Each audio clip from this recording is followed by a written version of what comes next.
Filing your taxes successfully starts with understanding tax forms. And we know it can feel overwhelming. So let's just start with one of the most important forms to understand, the W-2. The W-2 is a document your employer must give you no later than January 31st so that you can use it to fill out your federal, state, and local tax returns by the tax filing deadline of April 15th. The W-2 reports all of your earnings and the taxes withheld from those earnings for the year. This is why it's also called a wage and tax statement. Note that if you work for more than one employer, you should receive a W-2 from each that you will need to report. If you haven't received any W-2s by mid-February, reach out to your employer to see if it was sent out. When you get your W-2, you'll likely notice that there are multiple copies with the same information. One will be labeled for your federal return, one or more for your state, city, and local returns, and one to keep for your own records. If you file by paper, it's important to include the appropriate copy with your return. For example, if state income tax was withheld from your pay, you must include a state, city, and local copy with your State of Ohio return, the IT-1040. Same goes for any school district withholdings. A copy of your W-2 must be filed along with your school district return, the SD-100. Now let's take a closer look at the information provided on your W-2.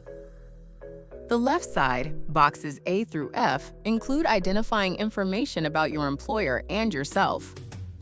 Make sure that your name matches how it appears on your Social Security card. If there is a mistake, let your employer know. They may need to issue you a corrected W-2, called a W-2C, before you can file your taxes. The right side, boxes 1 through 14, displays your total earnings and the federal income, Social Security, and Medicare taxes withheld from those earnings for the year. The bottom of the W-2, boxes 15 through 20, has space for your state, local, and school district taxes. This area can get tricky, so let's take a closer look. Boxes 15, 16, and 17 display your state withholdings. If you worked for one company but in 2 different states, it's possible you will see more than one state displayed. Make sure you are only reporting the Ohio withholdings on your Ohio income tax return. If this amount is unclear, like if your W-2 reports total state income tax, ask your employer for the amount per state.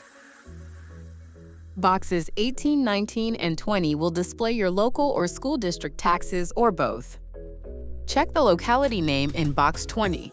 School district taxes are often displayed as SD, followed by a 4-digit code, while municipality taxes are often written as the municipality name.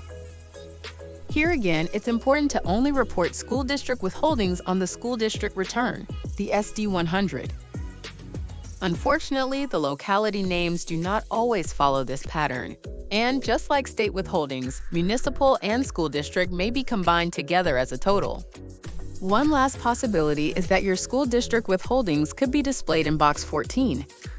See what we mean by tricky? But don't worry, you can and should ask your employer for help interpreting your W-2. Still have questions? Send us a message through OH Tax e-Services. Here you can upload your W-2 and ask questions. We're always here to help.